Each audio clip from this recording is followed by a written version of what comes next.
Hello students, how are you? Welcome back to my YouTube channel physics insight. आज मैं आप लोगों के साथ क्लास प्लस टू की सेमीकंडक्टर एंड डिवाइसेस की एक सीरीज स्टार्ट करने जा रहा हूँ। ये जो होल सीरीज है that will explain the whole unit in very easy way, और ये पूरी सीरीज नंबर ऑफ लेक्चर्स में स्प्लिट है। तो आज का जो लेक्चर है दैट इज लेक्चर नंबर 1, जिसमें मैं आपको सेमीकंडक्टर्स की इंट्रोडक्शन, सेमीकंडक्टर्स की definition, why there exist a need of semiconductors, ये सब चीजें बताऊंगा। और सेमीकंडक्टर्स को हम बैंड थ्योरी की हेल्प से कैसे एक्सप्लेन करते हैं, ये सब चीजें बताऊंगा। तो चलिए हम आज का अपना जो लेक्चर है वो स्टार्ट करते हैं। छोटी क्लासेस में हम कंडक्टर्स और इंसुलेटर्स के बारे में पढ़ा करते थे। कंडक्टर्स क्या थे? वो मटेरियल्स जिनमें से करंट बहुत रेडिली पास हो जाता है, और इंसुलेटर्स क्या थे? जिनमें से करंट पास नहीं हो पाता है। ठीक है, तो आज हम शुरू करने जा रहे हैं टॉपिक सेमीकंडक्टर्स। तो सेमीकंडक्टर्स, देखो सेमीकंडक्टर में कंडक्टर भी है और सेमी भी है। What does this combined term means? Conductors allow the whole current to pass through them, but semiconductors are the devices which are specially manufactured to allow the controlled flow of current. अगर मुझे current का एक control flow चाहिए, I will use semiconductors. But जब semiconductors नहीं थे तो क्या तब मैं अपने डिवाइसेस में से कंट्रोल फ्लो ऑफ करंट नहीं यूज कर सकता था? तब मैं करता था। In earlier times what we used to do, we used to use vacuum tubes. But जैसे जैसे टाइम बढ़ता गया, हम लोग मॉडर्नाइज होते गए। जो वैक्यूम ट्यूब्स थी they were creating a lot of heat, और जब वो किसी डिवाइस में असेंबल करते थे तो डिवाइस का जो साइज है बहुत बड़ा होता था। जैसे कि आप जानते हो, जब हम जनरेशन ऑफ कंप्यूटर्स पढ़ते हैं तो उसमें जो सबसे स्टार्टिंग वाली जनरेशन है उसमें वैक्यूम ट्यूब्स यूज होती थी, और जो कंप्यूटर का साइज है that was just comparing to the whole room. मतलब बहुत बड़े बड़े कंप्यूटर्स बनते थे, ये सब हमने पढ़ा है। तो जैसे जैसे टाइम मॉडर्नाइज हुआ, वो जो वैक्यूम ट्यूब्स थी उनको रिप्लेस कर दिया सेमीकंडक्टर्स ने। अब मैं आपको बताऊंगा कि सेमीकंडक्टर्स चीज क्या है। इसको हम बड़ी इजीली जो एक्सप्लेन करते हैं वो बैंड थ्योरी की हेल्प से एक्सप्लेन करते हैं। पहले मैं आपको बताऊंगा कंडक्टर्स क्या है, इंसुलेटर्स क्या है, और फिर मैं आपको बताऊंगा कि सेमीकंडक्टर्स क्या है on the basis of band theory. Students देखो, जब हम कंडक्टर्स को डिफाइन करते हैं, हमारे पास दो तरह के बैंड एग्जिस्ट करते हैं। One is valence band and other one is conduction band. Right, there are two types of bands. इन दो बैंड्स के बीच में जो गैप होता है that is called energy gap या फिर बैंड गैप। ठीक है, जो कंडक्टर्स होते हैं उनके अंदर ये जो बैंड गैप होता है ये बहुत कम होता है, या फिर ये दोनों बैंड्स एक दूसरे के साथ ओवरलैप कर रहे होते हैं। They are nearly overlapping each other, और जो बैंड होता है वो नेग्लिजिबली स्मॉल होता है। हमारे पास जो इलेक्ट्रॉन्स होते हैं they are initially present in valence band. Right, so हम इन इलेक्ट्रॉन्स को बहुत कम एनर्जी देंगे और ये शिफ्ट हो जाएंगे रेडिली कंडक्शन बैंड के अंदर। और जो कंडक्टर होता है, क्योंकि इनके अंदर जो बैंड गैप है बहुत कम है, तो बहुत कम एनर्जी देते ही ये इलेक्ट्रॉन शिफ्ट कर जाते हैं, जिसकी वजह से इनकी कंडक्टिविटी जो होती है वो 100% होती है। So now if I talk about insulators, अगर मैं इंसुलेटर्स की बात करूं, इंसुलेटर्स में यही जो बैंड गैप होता है वो बहुत लार्ज होता है। दैट इज लार्ज इनफ कि जो electrons present in valence band है they are not able to shift that much. अब उसको कितनी भी एनर्जी प्रोवाइड कर दो वो रास्ते से ही वापस आ जाएगा, लेकिन वो कंडक्शन बैंड के अंदर शिफ्ट नहीं कर पाता, क्योंकि इन दोनों बैंड्स के बीच में जो बैंड गैप है that is very large. So this is the case of insulator. So now जो हम नई चीज आज पढ़ने जा रहे हैं दैट इज सेमीकंडक्टर। उसका बैंड मॉडल कैसा होता है, उसके अंदर क्या होता है, ये जो वैलेंस बैंड और कंडक्शन बैंड के बीच का गैप होता है that lies intermediate between conductors and insulators. मतलब कंडक्टर से वो बैंड गैप ज्यादा होगा, बट इंसुलेटर से वो जो बैंड गैप है वो कम होगा। Band gap between valence band and conduction band is less as compare to insulators, but more than conductors. ये डेफिनेशन आपने पहले शायद पढ़ी भी होगी। सेमीकंडक्टर्स वो मटेरियल्स होते हैं जिनके अंदर जो वैलेंस बैंड और कंडक्शन बैंड के अंदर जो बैंड गैप होता है that lies in between insulators and conductors. तो ये जो डेफिनेशन है ये थोड़ी पुरानी हो गई है, बट जो हम मॉडर्नाइज्ड डेफिनेशन ऑफ सेमीकंडक्टर पढ़ते हैं that is semiconductors are the devices that allows the controlled flow of that allows, मत लिखो, या करो that provides controlled flow of electric current। ये जो डेफिनेशन है मैंने आपको बता दी। हमारे पास जो पीरियोडिक टेबल के अंदर दो वेल नोन सेमीकंडक्टर्स हैं, मैं आपको उनके नाम बताता हूं। They are silicon and germanium. ये जो दो सेमीकंडक्टर्स हैं ये बहुत ज्यादा यूज होते हैं चीजों की मैन्युफैक्चरिंग के लिए। अब आप सोचेंगे कि सर ये सब चीजें तो आप थ्योरी में बता रहे हो, बट प्रैक्टिकली हम इन चीजों को कहाँ यूज करते हैं? जो भी आपके सेल फोन्स हैं आप यूज करते हो, सुबह से लेके शाम तक सोशल नेटवर्किंग साइट्स चलाते हो, हर चीज चलाते हो, तो उसका जो हार्डवेयर है, मतलब वो जो सेल फोन्स है, इसके अंदर जो इलेक्ट्रॉनिक्स चिप्स है, they are design from the material called silicon and germanium. इनसे फैब्रिकेटेड वो चिप्स हैं। उसके बाद जितने भी आपके पीसीज के अंदर चिप्स मैन्युफैक्चर होती हैं वो सारी की सारी सेमीकंडक्टर से मैन्युफैक्चर होती हैं। अभी जरूरी नहीं है कि ये सिलिकॉन और जो जर्मेनियम है ये आपके प्योर फॉर्म में ही हर बार यूज हो। कई बार ये प्योर फॉर्म में यूज हो जाता है किसी डिवाइस के अंदर, कई बार इनके कंपाउंड्स भी हम यूज करते हैं। लाइक जैसे कई बार हम मेटल्स को प्योर फॉर्म में यूज करते हैं, कई बार हम उनके एलॉयज बनाते हैं। Same is the case with semiconductors. कई बार हम इनको प्योर फॉर्म में यूज करेंगे, कई बार हम इनके कंपाउंड्स बना के फिर उनको यूज करेंगे। और नॉट ओनली सिलिकॉन और जर्मेनियम, आपके पास बहुत सारे अदर कंपाउंड्स हैं लाइक गैलियम आर्सेनाइड, और भी बहुत सारे कंपाउंड्स हैं जो डिफरेंट टाइप्स ऑफ चिप्स की मैन्युफैक्चरिंग में यूज होते हैं। अब ये यूज कहाँ होते हैं ये मैंने आपको बता दिया कि जो आपके पीसीज हैं उनके अंदर जितनी भी आपको इलेक्ट्रॉनिक चिप्स मिलेंगी वो सब इन्हीं मटेरियल से फैब्रिकेटेड है। आपके फोन के अंदर जितनी भी इलेक्ट्रॉनिक चिप्स हैं वो सारी इन्हीं मटेरियल से मिलके बनी है। जो आपके सेलफोन चार्जर्स हैं उसके अंदर डायोड्स यूज होती हैं, all those diodes are the semiconductor materials. So ये सब चीजें आपको जैसे जैसे हम लेक्चर्स अपने आगे प्रोसीड करते चलेंगे, इन सब की वर्किंग और ये डिवाइस कैसे सेमीकंडक्टर से मिलके बना है, क्या इसकी फैब्रिकेशन है, वो सब आपको क्लियर होता चला जाएगा। तो अब मैं आगे आपसे ये डिस्कस करता हूँ कि जो हमारे पास सिलिकॉन और जर्मेनियम है ये कार्बन फैमिली के दो एलिमेंट्स हैं हमारी पीरियोडिक टेबल के अंदर। तो since they belong to carbon family so they have 4 electrons in the valence shell. तो अब हम इनकी इलेक्ट्रॉनिक कॉन्फ़िगरेशन के बारे में बात करते हैं और फिर हम चलेंगे कि जो दो बैंड्स आए इनकी बैंड फॉर्मेशन कैसे हुई, मतलब एक एटम के अंदर पूरा का पूरा वैलेंस बैंड और कंडक्शन बैंड ये कैसे क्रिएट हुआ। तो अब हम आगे इन सब चीजों को डिस्कस करते हैं। देखिए बात मैं पहले कर रहा हूं सिलिकॉन की। जो सिलिकॉन है, सिलिकॉन का जो एटॉमिक नंबर है दैट इज 14। अगर मैं इसकी कॉन्फ़िगरेशन लिखूं, electronic configuration that is 2, 8 and 4। अगर इसको ऑफ बाउ प्रिंसिपल से मैं इलैबोरेट करूं so it will be 1s 2s 2p। 1s के अंदर 2 इलेक्ट्रॉन्स, 2s के अंदर फिर से 2 इलेक्ट्रॉन्स, और 2p के अंदर 6 इलेक्ट्रॉन्स, देन 3s के अंदर 2 इलेक्ट्रॉन्स एंड देन 3p के अंदर फिर से 2 इलेक्ट्रॉन्स। सो आप देख सकते हैं टोटल ये 14 इलेक्ट्रॉन्स हैं। 2 + 2 4, 4 और 6 10 और 4 14, ठीक है। और ये जो 3s और 3p है this is the valence shell of silicon, right. देखो अगर कोई भी मटेरियल है जो सिलिकॉन से मिलके बना है तो उसके अंदर एक सिलिकॉन एटम तो होगा नहीं, there will be number of silicon atoms. अब देखिए क्योंकि ये कार्बन फैमिली को बिलोंग करते हैं तो they will be having the ability to make covalent bonds. So देखिए सिलिकॉन के अराउंड 4 इलेक्ट्रॉन्स है वैलेंस शेल के अंदर। सो जो इसके साथ कोई एटम पड़ा होगा उसके अंदर भी, ठीक है, 4 इलेक्ट्रॉन्स हैं। फर्दर ऐसे ही बहुत सारे सिलिकॉन एटम्स एक दूसरे के साथ कोवेलेंटली बॉन्डेड रहेंगे क्योंकि there takes place the sharing of electrons. So हमें पता है कि शेयरिंग ऑफ इलेक्ट्रॉन्स से सिर्फ कोवेलेंट बॉन्ड ही बनता है, आयनिक बॉन्ड शेयरिंग से पॉसिबल नहीं है। ये जो 2 इलेक्ट्रॉन्स हैं ये शेयर हो रहे हैं यहाँ पे, तो ये कोवेलेंट बॉन्ड बनाएंगे। अब ये 2 इलेक्ट्रॉन शेयर हो रहे हैं तो इन दो के अंदर कोवेलेंट बॉन्ड है, they both are getting shared, so इन दो से मिलके कोवेलेंट बॉन्ड। मटेरियल के अंदर जो सिलिकॉन से मिलके बना है के अंदर हर सिलिकॉन के अराउंड जो है वो 4 आपको कोवेलेंट बॉन्ड्स मिलेंगे हर सिलिकॉन के अराउंड। देख सकते हैं आप, ऊपर भी सिलिकॉन होगा, इधर भी और इधर भी कोई सिलिकॉन होगा, तो हर सिलिकॉन के अराउंड आपको 4 बॉन्ड्स मिलेंगे। तो ये तो बात थी कि एक सिलिकॉन अपने जो बॉन्ड्स है वो अदर सिलिकॉन के साथ कैसे बनाता है। अब जो बात आती है वो बात आती है कंडक्टिविटी की। मैंने आपसे एक चीज डिस्कस करी थी स्टार्टिंग के अंदर that semiconductors are the materials that allows the controlled flow of electric current.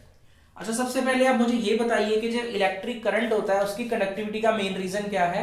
उसकी कंडक्टिविटी का मेन रीजन है इलेक्ट्रॉन, फ्री इलेक्ट्रॉन। अगर कहीं भी आपको फ्री इलेक्ट्रॉन दिखाई देगा तो आप कहेंगे कि वो फ्री इलेक्ट्रॉन जो है that is responsible for the conductivity of electric current, right. So अब ये जो मेरे पास है दीज आर सेमीकंडक्टर्स। अब इसके अंदर देखो कहीं भी फ्री इलेक्ट्रॉन्स नहीं है, all electrons are bonded with the silicons with covalent bonds. तो फिर इसमें कनेक्टिविटी कैसे आएगी? Isn't it strange? क्योंकि इलेक्ट्रॉन्स मेरे पास फ्री नहीं है but still they are conducting. How? अब देखिए वो फ्री इलेक्ट्रॉन्स आए कहां से। अब सब जानते हैं कि ये जो स्ट्रक्चर है, ये स्ट्रक्चर को मैं मान के चल रहा हूँ 0 केल्विन के ऊपर, ओके। बट जो रूम टेम्परेचर होता है दैट इज नॉट 0 केल्विन। तो ये जो इलेक्ट्रॉन्स होते हैं from room temperature they gain some thermal energy, और थर्मल एनर्जी गेन करने से दे स्टार्ट्स वाइब्रेटिंग। जब वो वाइब्रेशंस करते हैं तो अपने बॉन्ड से डिस्टर्ब हो जाते हैं और कोई ना कोई इलेक्ट्रॉन जो है वो फ्री होके बाहर निकल आता है, राइट। और वो जो फ्री इलेक्ट्रॉन होता है that is responsible for the conductivity.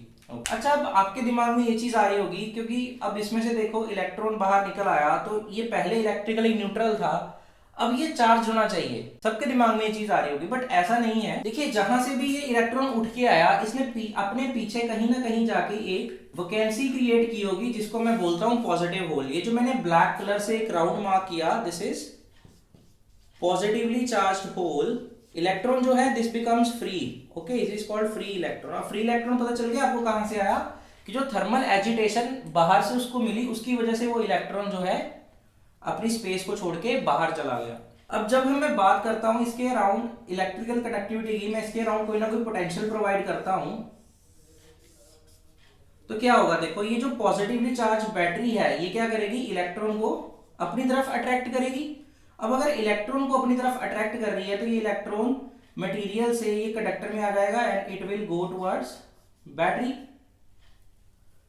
Okay. अब ये जो मैं डायरेक्शन इंडिकेट कर रहा हूं ये मेरे चार्ज की डायरेक्शन है, करंट की डायरेक्शन मत एज्यूम कर लेना। This is the direction of charge. अब जो करंट है वो ऑपोजिट डायरेक्शन में जा रहा है, ठीक है, करंट इस तरफ जा रहा है बट जो कैरियर्स हैं, जो मेरा इलेक्ट्रॉन है वो इस तरफ अट्रैक्ट होके आ रहा है और फर्दर यहां से फिर से मटेरियल को इनलेट करेगा, ओके। अब देखो पूरे प्रोसेस के अंदर सिर्फ और सिर्फ इलेक्ट्रॉन मूव नहीं कर रहा।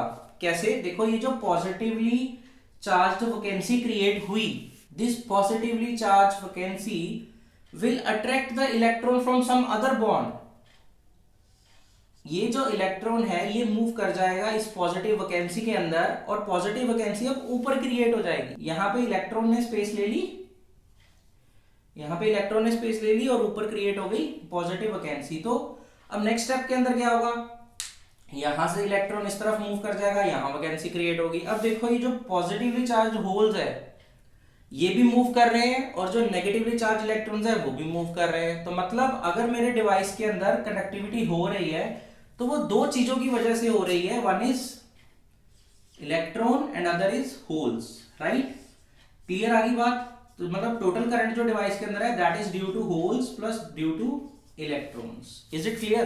अब मैंने इसको जो होल के चार्जेस हैं उसके मोशन को मैंने करंट क्यों लिखा, क्योंकि hole is carrying a positive charge. So charge चाहे पॉजिटिव हो चाहे नेगेटिव हो, जब भी चार्ज मूव करता है तो motion of charge will give you electric current, that's why I have written this expression. तो मैं आता हूं अपने पॉइंट के ऊपर जो मैंने यूज किया था, that semiconductors are the devices which allow the controlled flow of electric current. अब देखिए जैसे जैसे आप पोटेंशियल बढ़ाएंगे, सपोज पहले 2 था, अब मैंने 6 वोल्ट कर दिया, फिर 8 वोल्ट 12 वोल्ट, अब क्या होगा, जैसे जैसे मैं पोटेंशियल बढ़ाऊंगा तो नंबर ऑफ इलेक्ट्रॉन्स फ्री होते चले जाएंगे। जितना पोटेंशियल बढ़ाऊंगा तो जो पॉजिटिव टर्मिनल ऑफ बैटरी है उतने इलेक्ट्रॉन्स को मटेरियल के अंदर से भी खींचेगा और जो बॉन्ड के अंदर इलेक्ट्रॉन्स हैं उनमें से भी खींचेगा, क्योंकि negative positive attract each other. अब क्योंकि पोटेंशियल बढ़ रहा है तो नंबर ऑफ इलेक्ट्रॉन्स भी बढ़ेंगे और करंट भी बढ़ेगा। अब समझ रहे हो ना, जैसे मुझे करंट बढ़ाना है तो मैं पोटेंशियल बढ़ा दूंगा, अगर मुझे करंट कम करना है तो मैं पोटेंशियल कम कर दूंगा। तो in this way what is happening, we are controlling the flow of current. कितना अमाउंट ऑफ करंट एक डिवाइस में से फ्लो करना चाहिए उसको मैं कंट्रोल कर रहा हूं, ठीक है। अब चलते हैं अपनी जो बैंड फॉर्मेशंस हैं उनके ऊपर के वैलेंस बैंड और कंडक्शन बैंड्स सेमीकंडक्टर के अंदर कैसे क्रिएट हुए। अब मैं आप लोगों से डिस्कस करने जा रहा हूं band formation. So for discussing the band formations, अब देखिए मेरे पास जो वैलेंस शेल है उसके अंदर कितने इलेक्ट्रॉन्स प्रेजेंट है, 4 इलेक्ट्रॉन्स प्रेजेंट हैं। और जो सिलिकॉन का क्रिस्टल है उसमें सिर्फ एक सिलिकॉन एटम नहीं होता, बहुत सारे एटम्स होते हैं, पर एक एटम के साथ हमने बोहर मॉडल के अंदर पढ़ा था कि जो एक इंडिविजुअल एटम होता है उसकी हर शेल के साथ एक कोई ना कोई एनर्जी लेवल एसोसिएट होता है, ठीक है, 1s 2s 2p 3s 3p further so on. अब देखो जब मैं बात करता हूँ क्रिस्टल की तो उसके अंदर नंबर ऑफ सिलिकॉन्स हैं, सो नंबर ऑफ सिलिकॉन्स के पास नंबर ऑफ इलेक्ट्रॉन्स है, राइट। बहुत सारे सिलिकॉन एटम्स हैं, उनके साथ बहुत सारे इलेक्ट्रॉन्स एसोसिएटेड हैं। अब देखिए जितने भी इलेक्ट्रॉन्स यहाँ पे प्रेजेंट है, अब देखिए जब मैं बात कर रहा हूँ इंडिविजुअल एटम की, सपोज मेरे पास ये न्यूक्लियस है, इसके अराउंड ये शेल्स हैं। अब देखिए यहाँ पे जो भी इलेक्ट्रॉन प्रेजेंट है वो सबकी एनर्जी इक्वल है। In case of individual atom all the energy possessed by the electrons present in the same shell is same, but in case of crystal it is not same, क्योंकि हर electron के पास एक crystal के अंदर अलग surrounding है, तो अलग surrounding है तो उसके ऊपर अलग अलग फोर्सेस लगेंगी। फॉर एग्जाम्पल अगर मैं इस इलेक्ट्रॉन की बात करूं, इस सिलिकॉन का न्यूक्लियस भी फोर्स लगा रहा है, इस सिलिकॉन का न्यूक्लियस तो लगा ही रहा है, प्लस इसके अराउंड जो ऊपर कहीं सिलिकॉन पड़ा होगा वो भी फोर्स लगाएगा। मतलब हर इलेक्ट्रॉन यूनिक है, हर एटम यूनिक है, हम उनकी एनर्जीज को इक्वलाइज नहीं कर सकते, हम उनको इक्वल नहीं बोल सकते। हाँ, they may be nearly equal but they are not exactly equal. Okay, अब आते हैं बारी अपनी बैंड फॉर्मेशंस की। जब भी एक क्रिस्टल के अंदर दो इलेक्ट्रॉन्स नियर आएंगे तो हर इलेक्ट्रॉन या एक एटम दूसरे एटम के ऊपर फोर्स लगाएगा, और ये जो एनर्जी बैंड्स होते हैं दे स्प्लिट्स, ये स्प्लिट हो जाते हैं लोअर एनर्जी बैंड और हायर एनर्जी बैंड के अंदर। मतलब आप कह सकते हो ग्राउंड स्टेट और एक्साइटेड स्टेट जैसे आप डिनोट करते हो, तो वैसे ही ये अपने अपनी स्टेट्स के अंदर स्प्लिट कर जाते हैं। तो स्प्लिटिंग तो अब आपको मैंने बता दी कि स्प्लिटिंग हो जाएगी, क्योंकि हर इलेक्ट्रॉन जो है उसके पास सराउंडिंग अलग अलग है। जैसे जैसे इंटरफेरेंस होती जाएगी वैसे वैसे स्प्लिटिंग होती जाएगी। जितनी ज्यादा इन्फ्लुएंस होगी एटम की दूसरे एटम के ऊपर, उतने ज्यादा बैंड्स जो है वो स्प्लिट करेंगे, और जितनी इन्फ्लुएंस कम रहेगी एक इलेक्ट्रॉन की दूसरे इलेक्ट्रॉन के ऊपर या एक एटम की दूसरे एटम के ऊपर, उतने जो बैंड्स हैं वो कम स्प्लिट करेंगे। ठीक है, अब देखिए जो सबसे ज्यादा इन्फ्लुएंस्ड रहते हैं वो वैलेंस बैंड्स इन्फ्लुएंस्ड रहते हैं। क्यों? क्योंकि जब भी मैं बात करता हूँ क्रिस्टल की, तो क्रिस्टल के अंदर अगर मेरे दो एटम्स हैं, जो इनर इलेक्ट्रॉन्स होते हैं मेरे पास, वो पहले इंटरफेयर नहीं करते। हमेशा जो सबसे ज्यादा इन्फ्लुएंस्ड रहते हैं इलेक्ट्रॉन्स, वो आउटर मोस्ट इलेक्ट्रॉन सबसे ज्यादा इन्फ्लुएंस्ड रहते हैं। जो अंदर वाले इलेक्ट्रॉन्स होते हैं वो इतने ज्यादा इन्फ्लुएंस नहीं रहते। जो एटम है, एक एटम के जो वैलेंस इलेक्ट्रॉन्स हैं वही सबसे ज्यादा इन्फ्लुएंस रहते हैं दूसरे एटम की वजह से। तो इसीलिए ये जो वैलेंस बैंड होता है ये सबसे ज्यादा कंट्रीब्यूट करता है in the formation of conduction and valence bands. तो अब देखते हैं कैसे। फॉर एग्जांपल अब देखो मेरे पास दो सिलिकॉन एटम्स हैं और दो के बीच में इंटर एटॉमिक डिस्टेंस है कुछ। अब सपोज एक एटम मेरे पास यहाँ पड़ा है, तो उसके अंदर ये 3p और 3s मेरे पास ऑर्बिटल है। 3s लोअर एनर्जी है तो 3s नीचे है और 3p ऊपर है। ठीक है, अब ये 3s और 3p क्या है देखो ध्यान से। अब जब भी हम ऑफ-बाउ प्रिंसिपल या पॉलीज एक्सक्लूजन प्रिंसिपल पढ़ते हैं तब हम ऐसी कुछ फॉर्मेशंस पढ़ते हैं केमिस्ट्री के अंदर। So this is my 3s, 3s के अंदर 2 इलेक्ट्रॉन्स हैं ऑफ अपोजिट स्पिन, और 3p के अंदर ये कुछ ऐसी सिचुएशन है। ओके, सो मतलब आप यहाँ पे देखो 4 प्लेसेस वेकेंट है जिसमें हम इलेक्ट्रॉन्स को फिल कर सकते हैं, राइट। सो अब क्या है देखो, जब भी एक एटम दूसरे एटम को इन्फ्लुएंस करेगा तो क्या होगा, उसके जो एनर्जी बैंड्स हैं वो स्प्लिट कर जाएंगे। 3p will split into 2 energy bands, क्योंकि 3p जो है वो सबसे ज्यादा इन्फ्लुएंस रहेगा तो इस पे स्प्लिटिंग ज्यादा आएगी। 3s में थोड़ी स्प्लिटिंग कम रहेगी, और but splitting will be there. This is the situation जब मैं दो एटम्स को पास लेके आ रहा हूं when one atom is in the influence of other. अब अगर मेरे जो दो एटम्स हैं वो सफिशिएंटली डिस्टेंस फार अवे होते कि जो एनर्जी ऑर्बिटल्स थे उस पर कोई इफेक्ट नहीं पड़ना था, there will be no splitting, अगर एक की फील्ड दूसरे की फील्ड को इन्फ्लुएंस ना करे। अब देखो मैंने डिस्टेंस जो है वो कम किया था।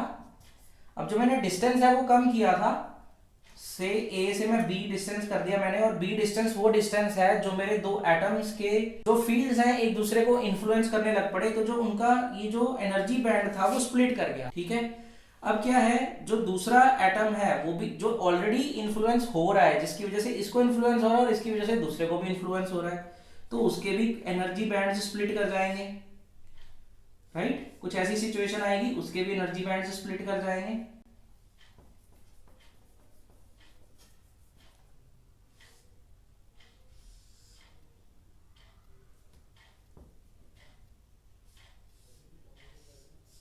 अब क्योंकि ये दोनों जो है सिमिलर एटम्स हैं, कि एक भी सिलिकॉन है तो दूसरा भी सिलिकॉन है, तो इसलिए दोनों का 3p ऑर्बिटल एक दूसरे के साथ ओवरलैप कर गया और 3s ऑर्बिटल एक दूसरे के साथ ओवरलैप कर गया। ये हम बात कर रहे हैं दो एटम्स के बारे में, there are number of atoms, तो एक दूसरे की इन्फ्लुएंस की वजह से 3s जो है वो 3p के साथ भी थोड़ा सा ओवरलैप कर जाता है, क्योंकि 3s जब स्प्लिट हुआ, जो 3s की एक्साइटेड स्टेट थी उसकी जो एनर्जी है वो थोड़ी ज्यादा हो गई। इस एक्सिस पे हम डिनोट करते हैं एनर्जी को। तो जो एक्साइटेड स्टेट की एनर्जी होती है वो ग्राउंड स्टेट से थोड़ी ज्यादा होती है। सो जब वो एनर्जी बढ़ी तो it was nearly equal to the energy associated with the lower energy level of 3p orbital. तो ये दोनों एक दूसरे से ओवरलैप कर गए क्योंकि एनर्जीज कंपेरेबल थी एक दूसरे की, और इधर से जो दूसरा एटम था उसकी भी एनर्जीज ओवरलैप कर गई। तो इस वजह से क्या है, मेरे पास कुछ इस तरह की स्ट्रक्चर बन जाती है। ओके, और there exist a gap between, अब क्या है देखो ये, अब क्या है देखो ये जो नीचे की ये जो स्टेट है, अब ये जो एरिया है इसके अंदर डिफरेंट डिफरेंट एनर्जी स्टेट्स होंगी। जो इलेक्ट्रॉन्स हैं वो अलग अलग एनर्जी लेके अपनी अपनी स्टेट्स में अकोमोडेटेड हैं, और इन स्टेट्स में भी कुछ ना कुछ इलेक्ट्रॉन्स होंगे। तो मतलब ये सारी की सारी जो स्टेट्स हैं दीज आर अलाउड स्टेट्स। सो मैं इसको अब मॉडिफाई कर देता हूँ कुछ इस तरीके से, क्योंकि ये सारी की सारी सिचुएशन अलाउड है। So all the states exist in between.